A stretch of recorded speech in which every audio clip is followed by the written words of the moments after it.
आज हम लोग जो हैं आगे के कोर्स में हम लोग देख रहे हैं कि रांगी राघव के द्वारा जो लिखी कहानी गदल है उसके बारे में अध्ययन करेंगे। इससे पहले हम लोग थोड़ा सा रांगी राघव का लेखक परिचय देखने की कोशिश करेंगे, जिसमें रांगी राघव आधुनिक गद्य लेखकों में जो हैं अपना महत्वपूर्ण स्थान रखते हैं। उनका जन्म सन 1923 ईस्वी में और देहावसान जो है 1962 में होता है। डॉक्टर रांगी राघव की माँ कन्नड़ व पिता तमिल थे। इनके पूर्वज तिरुपति के मंदिर से संबद्ध थे उनके, किंतु राजगुरु होकर भरतपुर के वेवैर कस्बे में आ बसे थे। उनकी शिक्षा जो है मूल रूप से आगरा से ही होती है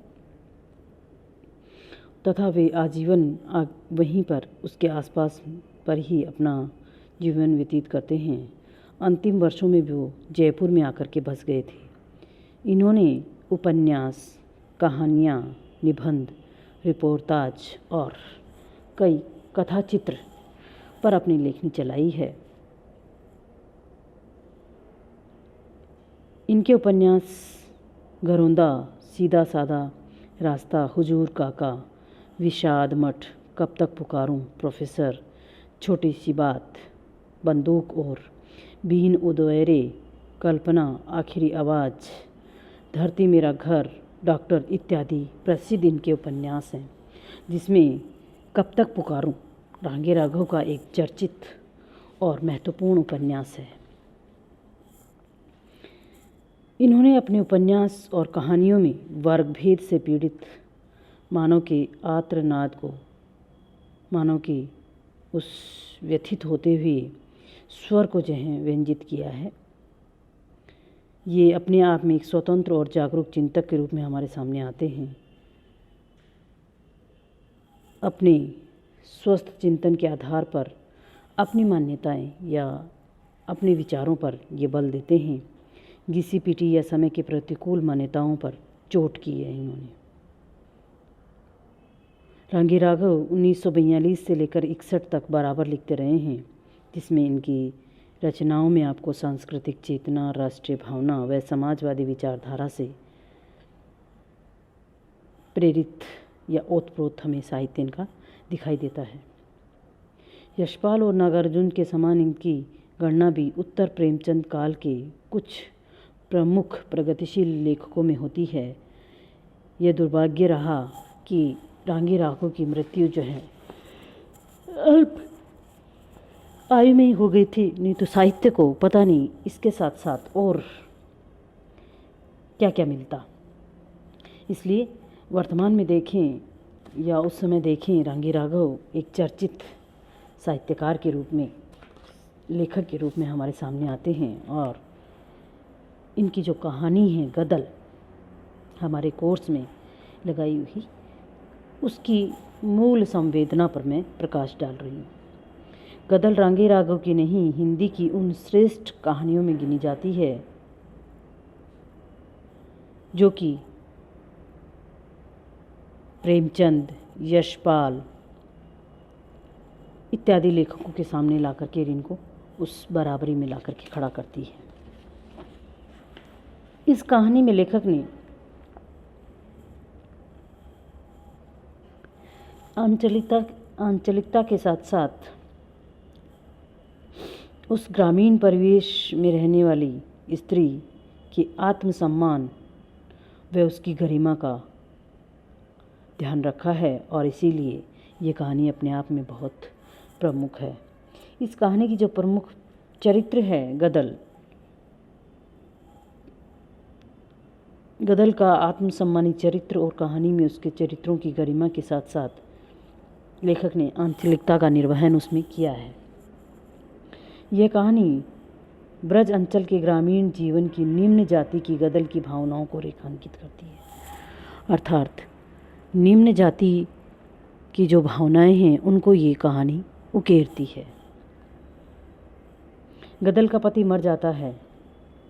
गदल के बड़े बच्चे बड़े बड़े हैं, पर गदल चाहती है कि उसका अविवाहित देवर डोडी उसे अपनी पत्नी बना ले। परंतु उनकी जाति में ये बात सामान्य बात है। डोडी मन से तो गदल को चाहता है, पर समाज में बदनामी के डर से वैसा नहीं कर पाता है। तो ये क्या है, हमारे ग्रामीण परिवेश की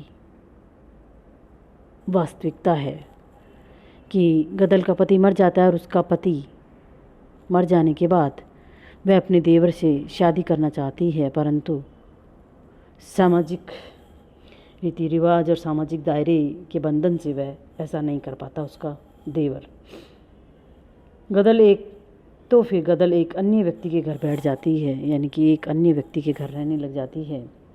गांव में उसकी बदनामी होती है, उसके लड़के उससे नाराज़ होते हैं। यह डोडी को भी अच्छा नहीं लगता, पर गदल किसी की परवाह नहीं करती है। जब वह डोडी के पास आती है तो डोडी उससे अपने मन की बात कह देता है। वह स्वीकार करता है कि जग हंसाई के कारण वह गदल को अपनाने में संकोच कर रहा है। यद्यपि डोडी जो है वो गदल के सामने तो स्वीकार कर लेता है कि मैं आपके साथ ऐसा करना चाहता हूँ, पर मैं समाज के डर से और जग हंसाई के कारण वह गदल से संबंध नहीं बना पाता है। गदल दूसरे घर में है। 2 दिन बाद ही उसे पता चलता है कि डोडी मर गया, तो वह अपने घर भाग आती है। उसे लगता है कि डोडी उसके बिना 2 दिन भी जिंदा न रह सका। वह कानून के खिलाफ जाकर डोडी के मृत्यु भोज में पूरे गांव को निमंत्रित कर जिमाती है। पुलिस मृत्यु भोज को रोकने आती है, तो वह मृत्यु भोज पूरा होने तक पुलिस को रोकती है और पुलिस की गोली उसे लगती है, पर वह मृत्यु भोज पूरा कर जाती है। इस तरह ये कहानी गदल और डोडी के अव्यक्त किंतु पवित्र प्रेम को व्यक्त करती है और दूसरी तरफ गदल के शक्तिशाली व्यक्तित्व को रेखांकित करती है। अर्थात इस कहानी में लेखक ने जो है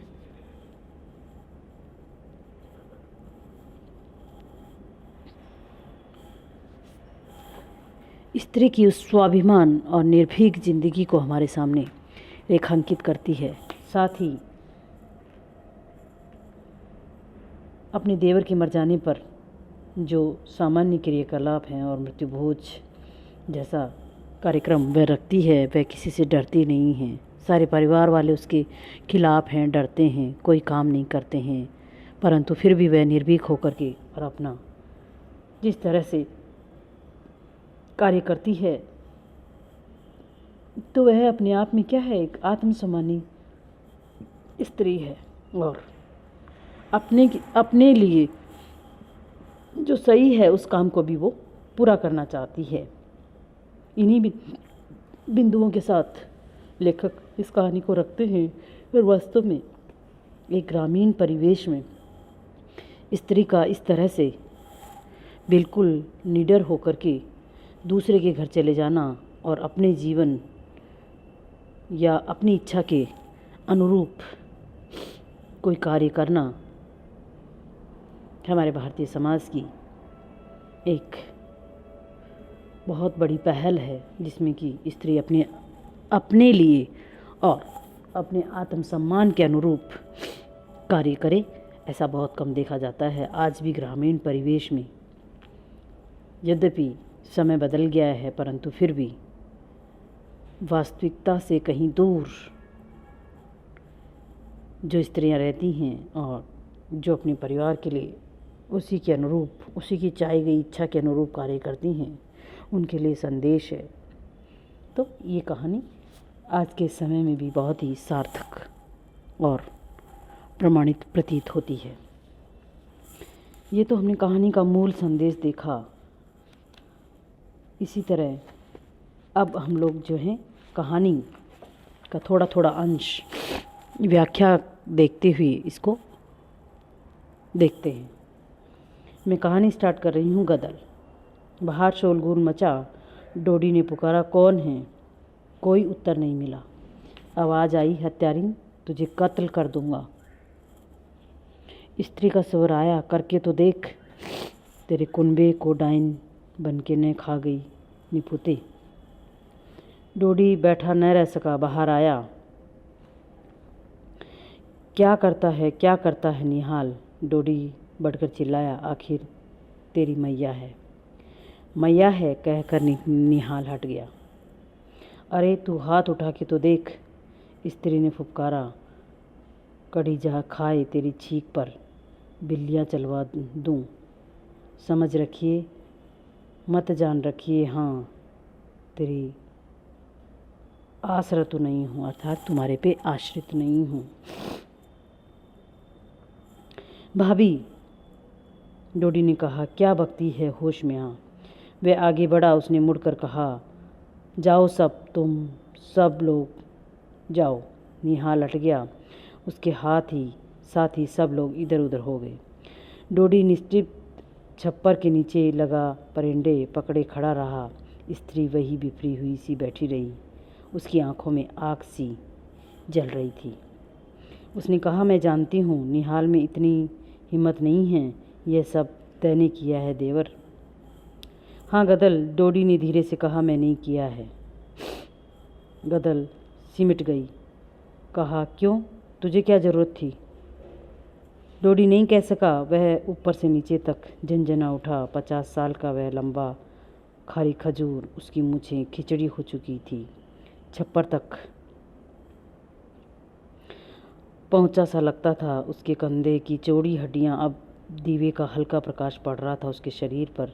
मोटी पतलू और धोती घुटनों के नीचे उतरने से पहले ही झूलकर लटक रही थी। अर्थात उसकी उम्र और उसके वेशभूषा को देखकर ये नहीं लग रहा था कि वह बहुत हष्ट पुष्ट और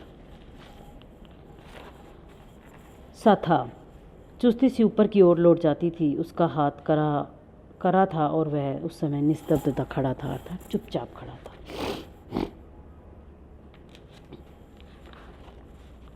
स्त्री उठी। लगभग 45 वर्षीय थी, अर्थात जब इनकी उम्र 45 है तो लगभग 50 से 52 के बीच डोडी की उम्र रही होगी। उसका रंग गोरा होने पर भी आयु के धुंधलके में अब मैला सा दिखने लगा था। उसको देखकर लगता था कि वह फुर्तीली थी। जीवन भर कठोर मेहनत करने से उसकी गठन के ढीले पड़ने पर भी उसकी फुर्ती अभी तक मौजूद थी। तुझे शर्म नहीं आती गदल? डोडी ने पूछा। क्यों शर्म क्यों आएगी? गदल ने पूछा।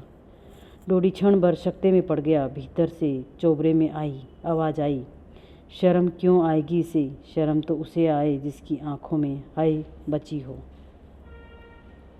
निहाल, डोडी चिल्लाया, तू चुप रह। फिर आवाज़ बंद हो गई। गदल ने कहा, मुझे क्यों बुलाया है तूने? डोडी ने इस बात का उत्तर नहीं दिया। पूछा, रोटी खाई है?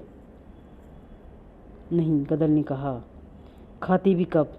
कमबख्त रास्ते में मिले। खेत होकर लौट रही थी। रास्ते में अन्य कंडे बीनने के लिए जा रही थी।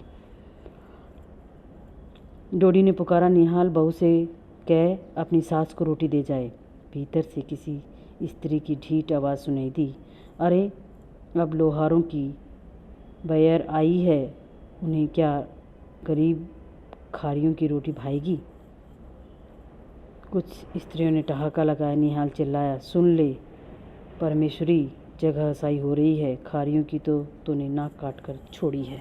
अर्थात वह अपनी माँ से कह रहा है कि गदल दूसरे के घर चली गई है और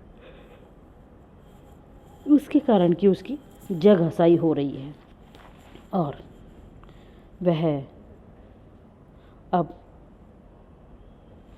और अधिक इस बात को बर्दाश्त नहीं करता है। और आगे क्या होता है फिर हम लोग कल के लेसन में देखेंगे। आज इतना ही ठीक है।